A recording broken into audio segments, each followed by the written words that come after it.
Что такое торренты и для чего в массе своей используются, думаю, зрителям моего канала отдельно объяснять нет необходимости. Но вот незадача. Представьте, что их нет. Заблокировали по протоколу, вы могли подумать. Но я говорю про случаи, когда BitTorrent протокол еще в принципе не существует, а идея распространять без провода на большое расстояние программное обеспечение уже появляется в мыслях энтузиастов. В частности, распространять и видеоигры. Учитывая тематику моего канала, обсуждаем мы в основном их.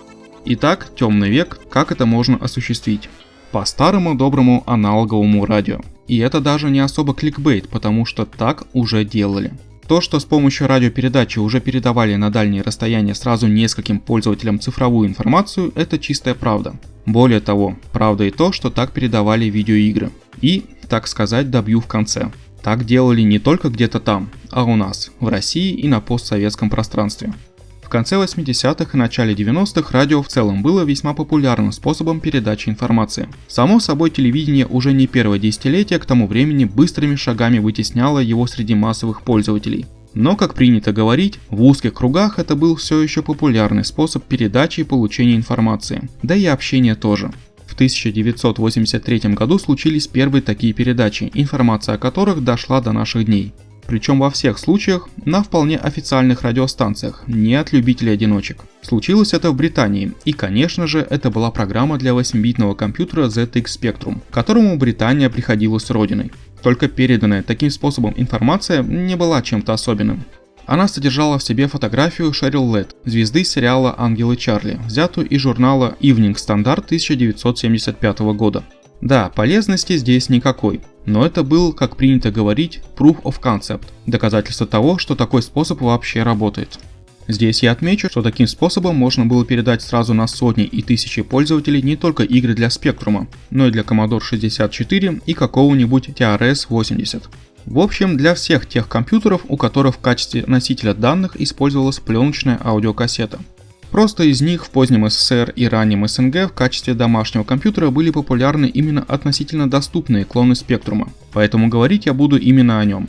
В самом способе передачи игр, да и программ через радио особой магии на самом деле нет, хотя большинство из нас и привыкло, что радио это для звука, чтобы голос и музыку передать. Spectrum или тот же Commodore 64 в качестве основного носителя данных использовали аудиокассеты. Знатоков 8-битных компьютеров попрошу быть спокойными. Я знаю о существовании дисковода гибких дисков для спектрумов и о слоте для картриджей у Commodore. Я говорю о том, что основным, то есть массовым и наиболее широко применяемым у них были все же пленочные носители данных.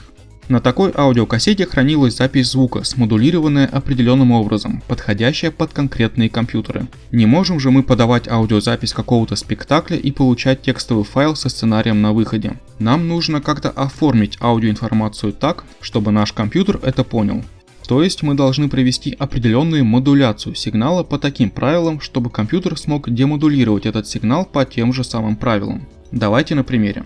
Пусть мы установили следующие правила модуляции и демодуляции для нашего компьютера. Писк определенной частоты и громкости длительностью в 1 секунду принимаем за логическую единицу – 1 бит информации. Тогда отсутствие сигнала длительностью в 1 секунду принимается уже за логический 0. Если громкость недостаточна, наш компьютер принимает это за тишину, то есть тоже за логический 0. Если писк достаточной громкости, но не подходящей частоты, то мы договоримся такой участок просто пропускать. Считать его за шум на записи, наводки, искажения, испорченную пленку и прочее. Да, это может быть в итоге полезная информация, но она видимо испорчена, ведь по установленным правилам мы не можем однозначно сказать, это побочный не нужен нам шум или нет. Тогда получается, что в идеальном случае, если последнее правило у нас вообще никогда не ссработает, мы за 1 минуту записи можем получить 60 бит информации или 7,5 байт информации. Это примерно 0,44 килобайта цифровой информации, полученной через аналоговую аудиопленку за 1 час.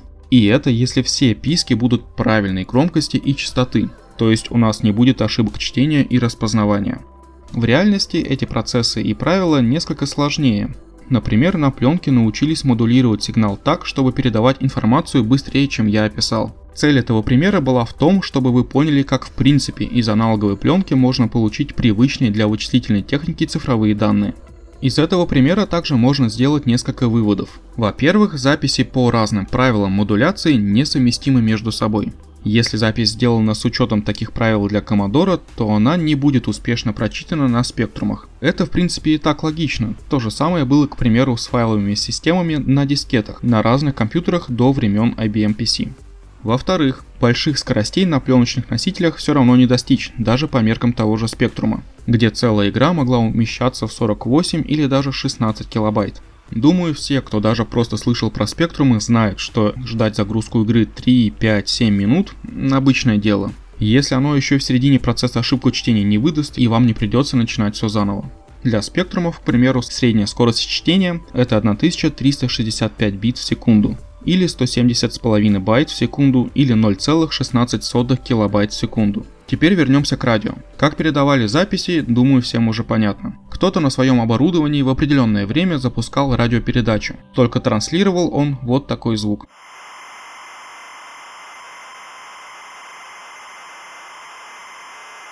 Это то, что может демодулировать спектрум. Таким образом, все, кто в определенное время настраивал свои приемники на частоту этой радиостанции, могли включить запись и, если помех было мало, получить полностью какую-нибудь игру. Тот же Scooby-Doo, который вы сейчас видите на экране. Такой вот торрент-трекер своего времени. Есть у одного, он делится с другими на большом расстоянии. И этот круг лиц заранее не определен. Хотя больше похоже на так называемую рыбалку на спутниковом интернете, где можно было получить те данные, которые качают другие люди.